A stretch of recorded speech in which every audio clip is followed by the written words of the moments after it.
आज की जिज्ञासा छठी महापर्व। कृष्णेन रजसा वर्तमानो निवेशयन् अमृतं मृत्यं च हिरण्येन सविता रथेन देवो याति भुवनानि पश्यन्। नमस्कार दोस्तों, जिज्ञासु नरेश बत्रा आपका स्वागत करता हूं V4 जिज्ञासु चैनल में। आज की जिज्ञासा होने वाली है हमारी छठ पूजा, छठ महापर्व, इसका उद्भव, इसका इतिहास, कब से शुरू हुआ, कैसे शुरू हुआ और कौन है छठी मैया। छठ पर्व का इतिहास अगर देखें तो it goes to time immemorial. वेदों में सूर्य पूजा का इतिहास भरा हुआ है और छठ पूजा हम अगर देखें तो सतयुग, त्रेता, द्वापर और तब से लेकर कलयुग में आज निर्बाध रूप से चली आ रही है। इसमें थोड़ी सी बैकग्राउंड में जाएं। सबसे इंपॉर्टेंट सूर्य देव, सूर्य की पूजा, प्रकृति की पूजा, और दूसरे इसमें इंपॉर्टेंट देव हैं कार्तिकेय।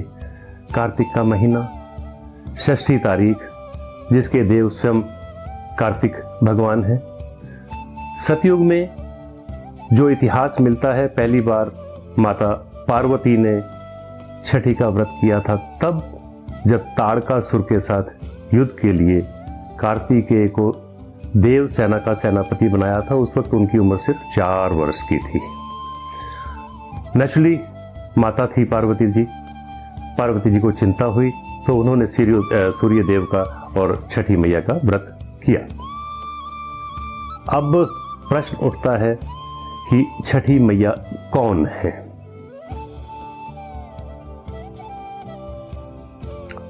हम पुराणों में जाएं, वेदों में जाएं तो छठी मैया के बहुत सारे वो रूप देखने को मिलेंगे अलग अलग उसमें, लेकिन पुराणों में जो मुख्य रूप निर्धारित किया गया है वो ये कि छठी मैया ब्रह्मा जी की मानस पुत्री हैं और सूर्य देव की बहन का नाता है सूर्य देव के साथ उनका। कुछ लोग छठी मैया के बारे में वो उषा, प्रत्युषा, संध्या, उसके बारे में भी कहते हैं। ऐसा नहीं है। छठी देवी का जो उदाहरण पुराणों में मिल रहा है वो ब्रह्मा जी की मानस पुत्री का ही मिल रहा है। उषा जी के बारे में ऋग्वेद में सूक्त 51 और 52 कहते हैं कि उषा सूर्य देव की पुत्री हैं और अश्विनी द्वय यानी कि अश्विनी कुमारों की बहन है, शनि देव की बहन है, यमी की बहन है, यम की बहन है। तो उषा का नाता अलग हुआ। त्रेता युग में श्री रामचंद्र जी जब लंका युद्ध जीत के रावण का वध करके वापस अयोध्या में आए, अयोध्या में राज्यारोहण से पूर्व उन्होंने अपने कुलपति, कुल स्वामी, कुल देवता सूर्य देव की पूजा माता सीता और श्री रामचंद्र जी ने परिवार सहित की। त्रेता युग का ये उदाहरण बहुत मुख्य उदाहरण है। उसके बाद बात आती है द्वापर युग की, और द्वापर युग के अंदर तो उदाहरणों की भरमार है। द्वापर युग में एक कथानक है कि स्वयं भगवान कृष्ण जी के पुत्र को कुष्ठ रोग हो गया था और कुष्ठ रोग के निवारण के लिए उन्होंने सूर्य देव का व्रत किया था और सूर्य देव का पूजन किया था। इसके अलावा जो सबसे बड़ा इतिहास उपलब्ध है वो मगध साम्राज्य का है। मगध साम्राज्य आप सब जानते हैं, द्वापर युग में जरासंध सम्राट हुआ करते थे। जरासंध जो कि कंस के श्वशुर थे, उनका महाभारत युद्ध में भी बहुत बड़ा योगदान था अगेंस्ट पांडवास। जरासंध के एक पूर्वज को कुष्ठ रोग हो गया था और कहीं से उसका निदान नहीं हो रहा था। सम्राट था, इलाका उसका बहुत दूर तक फैला हुआ था, पहुंच बहुत दूर तक थी। और उस वक्त भारत, आर्यव्रत इतना विशाल देश था कि ईरान तक हमारा क्षेत्र फैला हुआ था और ईरान को उस वक्त बोला जाता था शाक्य द्वीप। इन्होंने, जरासंध के पूर्वजों ने वहाँ से वैद्यों को, पंडितों को संपर्क किया, ज्योतिषियों को संपर्क किया और ये एक विचार बना कि सूर्य देव की पूजा की जाए। छठ का व्रत अनुष्ठान किया जाए और उसके लिए ज्ञानी विद्वान ब्राह्मणों को वहां से शाक्य द्वीप से भारत में मगध साम्राज्य के अंदर लाया गया। थोड़ा सा इसमें मैं एडिशन और करना चाहूंगा। मग का अर्थ होता है अग्नि, और उस मग से ही मगध राज्य का नाम पड़ा। वहां आज भी मगही बोली बोली जाती है। तो जो शाक्य द्वीप से ब्राह्मण आए उनको आज भी शाक्य ब्राह्मण या शाक्य द्वीप ब्राह्मण के नाम से जाना जाता है। और वो मगध साम्राज्य में विभिन्न स्थानों पर उनके वंशज स्थापित हुए, और वो अपना जो सूर्य देव की पूजा का, अपना छठ व्रत का पूजन का जो उनका विधान था उसको उन्होंने जारी रखा। दोस्तों, आप सब जानते हैं द्वापर युग के और कौरव पांडव युद्ध के या महाभारत के एक इम्पोर्टेंट हीरो रहे हैं कर्ण। कर्ण स्वयं माना जाता है कि वो सूर्य पुत्र थे और सूर्य के महान उपासक थे। उनका राज्य अंग देश तत्कालीन मगध साम्राज्य के साथ टच करता हुआ था, और आज के बिहार का कुछ हिस्सा भी उस अंग राज के अंदर आता था। तो नेचुरली वो प्रथा वहां से भी चली आ रही है। इसके अलावा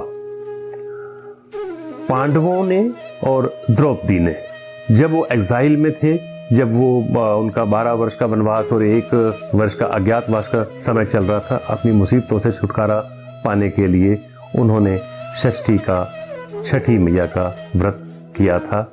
ऐसा बहुत सारे टेक्स्ट के अंदर, बहुत सारे स्क्रिप्चर्स के अंदर उदाहरण हमें मिलता है। एक प्रश्न उठना स्वाभाविक है कि ये छठ का त्योहार भोजपुरी बोलने वाले एरिया में या बिहार के एरिया में या पूर्वी उत्तर प्रदेश के एरिया में ही, इलाके में ही क्यों ज्यादा मनाया जाता है? तो कारण स्पष्ट है। मैंने पहले ही बताया है कि मगध साम्राज्य से ही इसकी मुख्य रीत शुरू हुई। अंगराज कर्ण, उसका क्षेत्र भी मिलता हुआ था। माता सीता स्वयं मिथिलांचल से थी, तो वहां से शुरू हुआ। उसके अलावा सम्राट अशोक ने भी बौद्ध धर्म ग्रहण करने से पहले, क्योंकि वो भी वैष्णव थे, सनातनी थे, तो उन्होंने भी शुरुआती दिनों के अंदर सूर्य पूजा का विधान रखा और उन्होंने भी कुछ सूर्य मंदिर बनाए। तो वो चलता ही चला आ रहा है और उसी से फैला ये पूरे के पूरे भारतवर्ष में और पूरे विश्व भर में। यही वजह है कि बिहार के क्षेत्र के अंदर, विशेषकर गया का क्षेत्र जो है, पटना का क्षेत्र है, वहाँ पे बहुत अच्छे सूर्य मंदिर हैं। पटना के अंदर पंडारक में, औरंगाबाद में, देव में, और यहाँ तक कि गया में भी अच्छे सूर्य मंदिर हैं जहाँ लोग दिल से, श्रद्धा से उपासना करते हैं। अब इसकी चलन जो आज की डेट में, कलयुग में चल रहा है, कि कैसे इसकी विधि है, कब से होती है। छठ महापर्व 4 दिनों का त्योहार है। दिवाली के चौथे दिन से शुरुआत होती है। नहाए खाए की एक रीति से, नहाए खाए वास्तव में व्रतियों को एक तैयारी करने का एक अवसर होता है कि अब आप अपने आप को मानसिक रूप से व्रत के लिए तैयार कर लें। 5वां दिन होता है Kharna. Kharna means last meal before start of व्रत। एक बार खरने में उन्होंने जो खाना खाया, स्वच्छ खाना, सात्विक भोजन जो उन्होंने किया, उसके बाद व्रत के उद्यापन तक खाना तो दूर, पानी पीना भी अलाउड नहीं है। एक बहुत ही कठिन व्रत की शुरुआत खरना के तुरंत बाद हो जाती है। छठी का दिन, पूरा दिन एक कठिन व्रत, एक कठिन उपवास छठ व्रती करते हैं। उस दौरान सूर्य उदय पे भी और सूर्यास्त पे भी अर्घ्य दिया जाता है। पानी के अंदर भी उनको खड़ा होना होता है और ये व्रत का उद्यापन जाके होता है 7वें दिन प्रातः उषा माता को, षष्ठी माता को, सूर्योदय को अर्घ्य प्रदान करके। जैसा कि मैंने पहले ही बताया कि कार्तिकेय भगवान का कनेक्शन कहीं ना कहीं छठ पूजा के साथ मिला हुआ है। कार्तिकेय जिन्हें मुर्गुन भी कहा जाता है, उनकी एक पत्नी का नाम भी षष्ठी था। कार्तिक को मुर्गुन के रूप में दक्षिण भारत में बहुत मान्यता प्राप्त है और लोग उनको बहुत आदर से, बहुत सम्मान से उनका पूजन करते हैं। और आज के दिन षष्ठी के दिन जब हमारे यहाँ उत्तर भारत के अंदर, बिहार में, उत्तर प्रदेश में हमारे लोग षष्ठी का, छठी मैया का व्रत करते हैं, तो उस दिन वो लोग भी उपवास करते हैं, भले ही वो भिन्न नाम से ही क्यों। जो मैंने बताया इसमें एक बात तो सुनिश्चित है, छठी मैया के रूप में छठी मैया कौन थे इस बारे में थोड़ा बहुत मतभेद, विचार भेद हो सकता है, लेकिन ये निश्चित है कि ये पूरी तरह से प्रकृति को समर्पित व्रत है। सूर्य देव, प्रकृति माता, उसका रूप आप चाहे वो छठी माता के रूप में कहें, चाहे पार्वती माता के रूप में कहें, चाहे वो उषा माता, प्रत्युषा माता या संध्या माता या प्रभा माता के रूप में कहें, लेकिन ये निश्चित है कि वो वास्तव में एक प्रकृति का व्रत है, साक्षात देव सूर्य देव का व्रत है, उनका पूजन है। और इसकी गहराई में जाएं तो हमें तारीफ करनी होगी अपने पूर्वज ऋषियों की। देखिए कितनी सुंदरता से उन्होंने इन सभी कड़ियों को जोड़ा। लॉजिक, संस्कार उत्पन्न कैसे हो, सिविलाइजेशन कैसे आगे बढ़े, प्रकृति की पूजा, प्रकृति का सम्मान हम कैसे करें, और वो इतनी सुंदर कहानी, इतनी सुंदर कड़ियों के अंदर उसको कहानियों में जोड़ा गया, पिरोया गया मालाओं में, कि वो सदियां बीत गई, युगों बीत गए, वो संस्कारों की जो शिक्षा है, जो ज्ञान है, वो यूं का यूं आगे चला आ रहा है और जाने कितने युगों तक आगे यूं ही वो जीवित रहेगा। मैंने अपने बिहार प्रवास के दौरान इस व्रत को बड़ा करीब से देखा और एक बहुत बढ़िया चीज़ और देखी कि इस दिन वहाँ के निवासी अपनी गली, अपने सराउंडिंग्स को पूरी तरह से साफ रखते हैं, ताकि छठ व्रती जो घाट की तरफ, गंगा घाट की तरफ या जल स्रोतों के तरफ मूव करते हैं प्रभात कालीन में या संध्या काल में, तो उनको रास्ते में कोई कठिनाई ना हो। तो मैं नमन करता हूँ छठ मैया को और नमन करता हूँ उन कठिन तपस्या करने वाले छठ व्रतियों को। उम्मीद है दोस्तों ये वीडियो आपको पसंद आया होगा।